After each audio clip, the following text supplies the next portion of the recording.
Good afternoon, everyone, and welcome to the Spring Valley Bank YouTube channel. Thank you very much for tuning in. We really appreciate it. This is our second episode, if you will. We opened up last week. We had a number of people watching, and we appreciate, hopefully you've returned for the second episode. Last week, as you recall, first let me introduce ourselves real quick before we move into that. I'm Remo Loreto. I've been here with Spring Valley Bank for 3.5 years. I'm a licensed realtor as well, and I'm a consultant for the bank trying to help investors achieve and exceed their goals. This is Beska. She's also with the bank. And Beska, why don't you tell the viewers a little bit about yourself? Absolutely. I'm Beska Fairbanks Hunt. I've been here with Spring Valley Bank coming up on 1.5 years, and I am also a licensed real estate agent. Thanks, Beska. Thank you. So I thought what we would do is touch on what we did last week. We talked about the application process a little bit. We talked about the history of the bank, talked about our own backgrounds and so forth. A lot more generalization than last week. I thought this week what we would do is concentrate on flips. One of the interesting things, or one of the things that happens when I talk to especially an aspiring investor, one of the first questions I'll ask them is, so you want to be a real estate investor, what has piqued your interest in becoming an investor? And, I get various answers. They have a friend or a relative who's done it, and, they just want to get into investing. And so one of my next questions typically is, so what is your plan in terms of real estate investing? Are you thinking in terms of doing a flip, or are you thinking in terms of your first project being a buy and hold? Mm-hmm. And often what I'll get is, I'm not really sure. I just know I want to get into investing in real estate. And that's fine. I understand that. But let me tell you my perspective for you, the aspiring investor. If you don't know which way you want to go and you want to get involved in this business, my suggestion would be to start with a flip. And I have a very specific reason why. Here's what's going to happen when you get into your first project. Doesn't matter whether it's a flip or it's a buy and hold. When you get into that first project, you're going to be in it and you're going to be a few weeks into this thing, and all of a sudden surprises are going to come up. Your contractor's not going to show up when he said he was. There's going to be a change in the plan because all of a sudden when they opened up a wall, they found mold back there. There's going to be surprises coming up. Things are going to change. You're going to have sleepless nights. You're going to be going, why did I do this? This is crazy. If you did this as a buy and hold, you have 10 years of this. This is your first loan. It's going to be a 10-year balloon loan. You have 10 years of this. Can you get out of that deal? Yeah, you can. But invariably what's going to happen is you're going to lose money. You're going to have to sell the property and you're going to take a loss, and it's going to be frustrating. If you did your first project as a flip, everything that I just said is still going to happen. You're going to get surprises. The contractors are going to disappoint you. Material costs are going to be more than you thought. The plan is going to change. All of those things. You're going to have sleepless nights. But you know that there is an end in sight. The duration for a flip here at Spring Valley Bank, the term is 15 months. You don't want to go 15 months. You want to go 60 to 90 days. You need to minimize your cost of funds, and that's one of the ways to do it. Right. So you know that there's an end in sight with your flip. When you get done with that flip, you may end up making some money, and you think back and go, yeah, I had sleepless nights. Yes, it was a hassle working with contractors, but I've learned a lot, and I think I'll do this again. Or you may think, oh my God, this was horrible. I am so grateful that it's over, and I am never going to do this again. And so a flip is a good way to start. Understand that Beska and I will support and understand whatever your desire is. If you're a novice and you want to buy a building for rental income purposes from the get-go, we'll support that. We'll help you. We'll lead you. We'll guide you. Our goal here, as I said at the beginning, is to make sure that you achieve, at the very least, if not substantially exceed your goals. That's my goal for you in life. I always approach everything that way. So in talking about these flips, Another big question comes up is, where do we find these properties? How do you find a good deal here? Well, one thing that I can tell you right out of the gate is the marketing director here, Rachel Ann, who is producing these videos, is absolutely outstanding at scouring for opportunities for you, for investors. They're not for her, they're for you. And if you go to the Spring Valley Bank investment opportunities playlist at the Partners of Greater Cincinnati, Real Estate RE Partners of Greater Cincinnati, that is, on Facebook, you'll find off-market properties that she has found for you guys. Now, it's not going to be anywhere near as competitive as properties that are found on the MLS. Can deals be found on the MLS? Yes. But there are things to keep in mind about the MLS. There's a lot of real estate agents who are also investors who are looking at the MLS themselves every day, not only for themselves, but for their own clients. If you find a property that appears to be an opportunity, if you found it on the MLS, and it's been there for any length of time, that's been a picked over property. For some reason, no one else has had interest in that property, which should make you a little bit leery of, is there really an opportunity with that property or not? So some of the other places that you may look, Craigslist, you don't find a lot of properties on Craigslist, but there are some. Wholesalers advertise on Craigslist, and I can tell you that one of the things that I've noticed here in the last 6-8 months, we are in month number 8, so it's probably approaching more like a year. I've seen more deals come through that are originated via a wholesaler.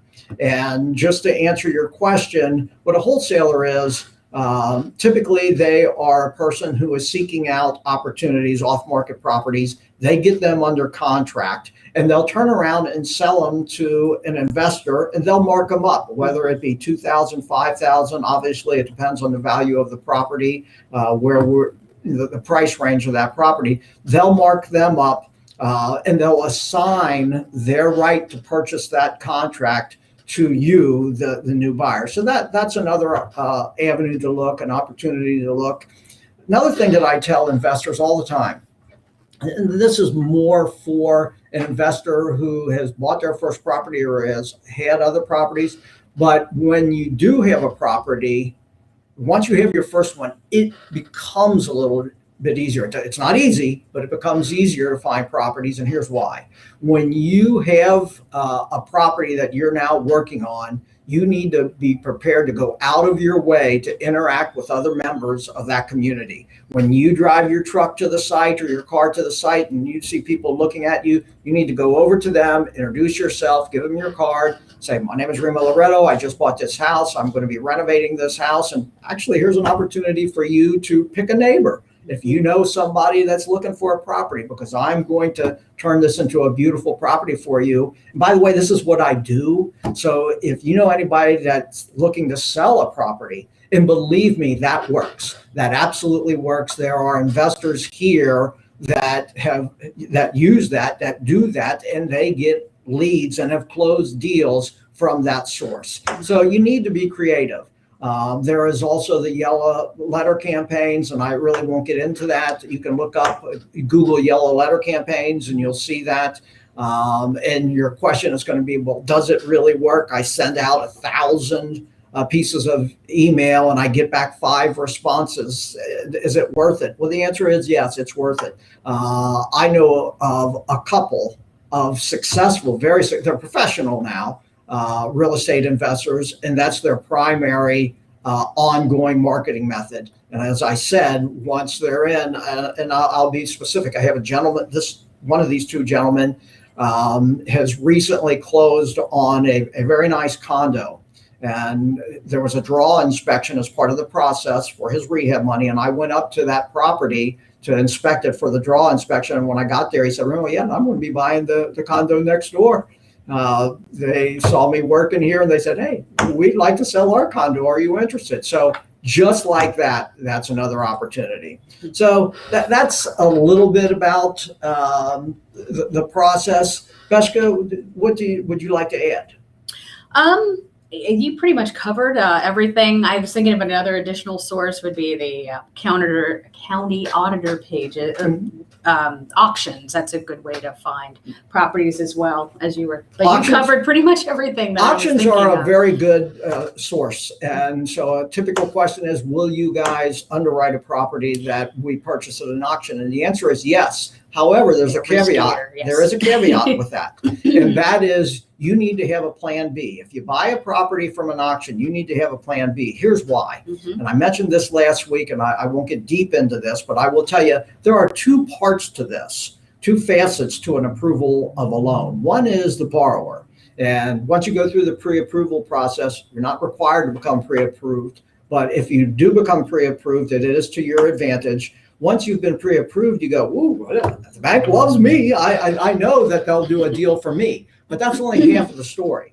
You need to then find a deal. And when you bring a deal to the bank, then they're going to evaluate the deal, that property. And the property carries a lot of weight in these approvals. But let's say that you bought this property at auction as opposed to a MLS or a private contract. If you have an MLS contract or a private contract, typically you have an out. It doesn't, there's a problem with the inspection or it doesn't appraise, you're going to have an out. When you buy a property from an auction, I can tell you that the county sheriff is expecting you to buy that property, period. So if the bank would happen to disagree on the potential of that property, disagree with you, and they say, look, we like you, we've already pre-approved you, we'd love to do business with you, no reflection on you, but we don't think this is a particularly good deal. And they turn it down, you're still committed to buying that property. So auctions are a good source. Just be sure that you have a plan B.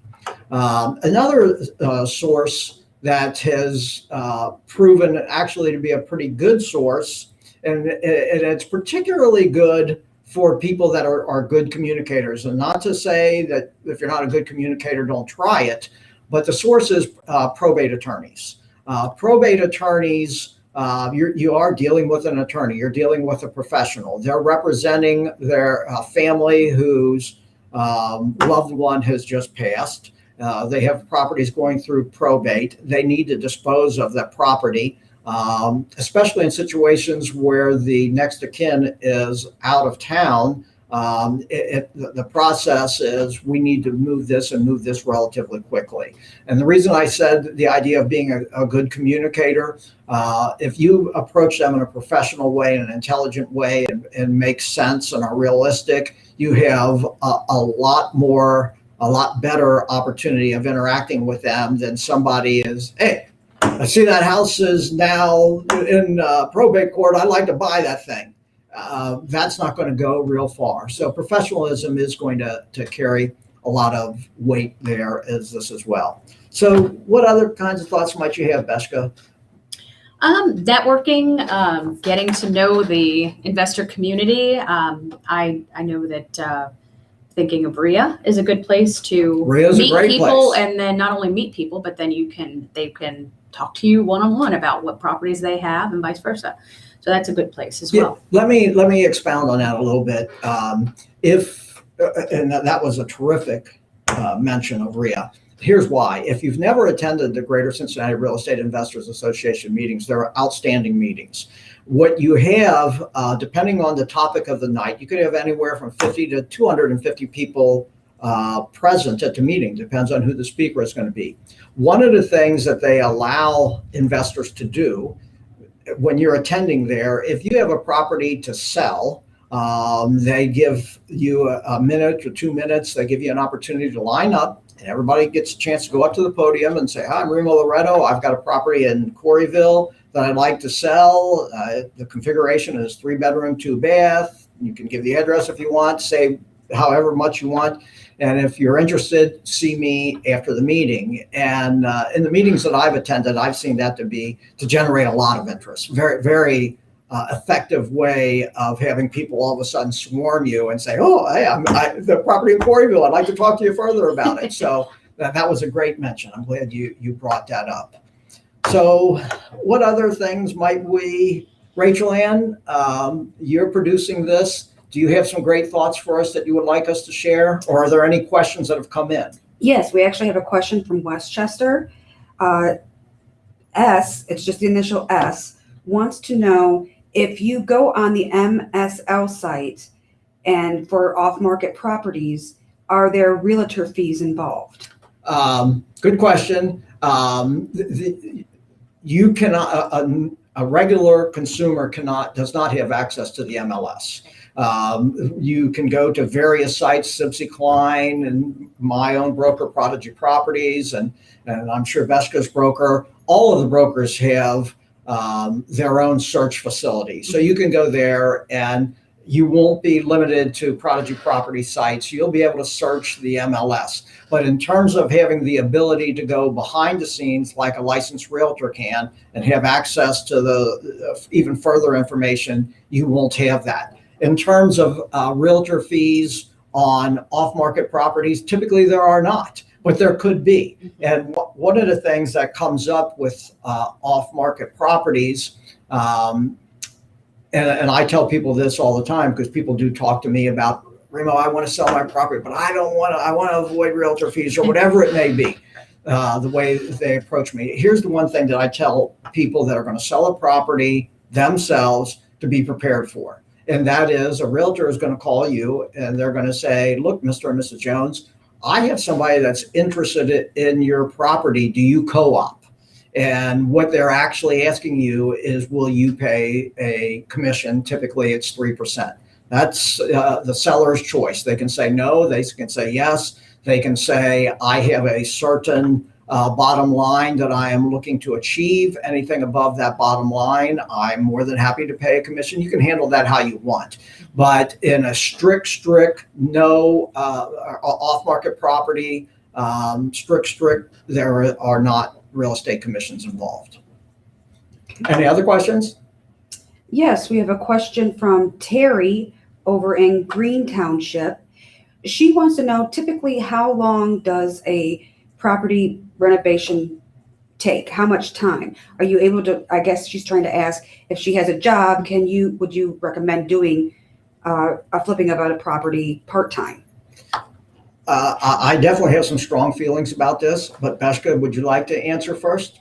I throw a little bit in there. I was just going to say it's very situational. It depends on the property itself. As far as having another job or doing something else, I would strongly suggest working with a contractor that you know and trust, and that you know that's going to replicate and give exactly what you want every time.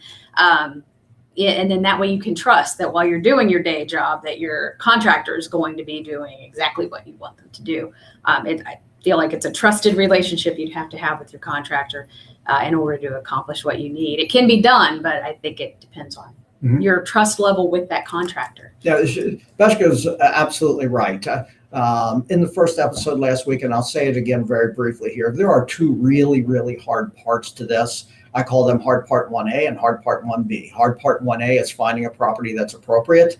Hard part 1B is finding a contractor that does what he says, when he says, how he says, at a price he says. That trust factor is really, really difficult. And when you find somebody that matches all of that on the vendor side, the contractor side, you need to keep them because they're very, very hard to come by. There's no question about that. Now, with regards to doing this on a part-time basis and how long does it take, it absolutely depends on the scope of the job. I mean, if you're doing a condo, and I like condo flips, and we have some people here that are successfully doing them. If you're doing a condo, obviously it's going to be a much shorter process, a much quicker flip. It might be a good way to get started. But here's what I will tell you. And I tell folks when we used to do lunch and learns in this conference room, and I would tell folks, you need to be prepared when you close, the day that you close, you need to be prepared to go to work. Now, I know that sounds funny. Like, I just bought this property, I'm just closing. I want to celebrate. Well, here's the problem. Every single day, these are interest-only loans. Every single day is costing you money. So when I say that, there's a little bit of kidding in there, but it's more serious than kidding. You need to go from this conference room, the closing table, to the property, even if it's just beginning to get the trash out or whatever it may be. Every day you need to be working. You also need to do as much of that work as you possibly can yourself. Doesn't matter what your skill level is. Almost everybody can paint. And almost anybody can pick up trash and get it out. Almost anybody can be a gopher for the contractor who says, hey, Remo, you know what? I need 4 pieces of 2x4, 8 feet long. Could you take your little minivan and go pick it up? Almost anybody can do those kinds of things. You need to do as much of that as you possibly can yourself. It's called sweat equity. And I talked earlier about minimizing your cost of funds. That's another way to do it. Do as much of the work yourself as you possibly can. So yeah, it can be done part-time, but as Beshka said, you're going to have to depend on people to be there when you're not. So they have to be someone that you trust. So I hope that answers it, but I'm more than happy to go further if you'd like. Is that okay? So we've taken enough of your time. We appreciate you hanging in there and tuning in with us. You noticed that today we're here on Friday. Typically these sessions will be on Wednesdays. Yes. So thank you for coming today. We'll look forward to seeing you next week. Until then, we'd like to ask you to check out the Spring Valley Bank YouTube channel for the Friday flip of the week. And I'm sure that Rachel Ann has one for you today, and to catch these live stream series in the future. Thanks a lot. Have a good weekend. We'll see you next week. Thanks, guys. Bye.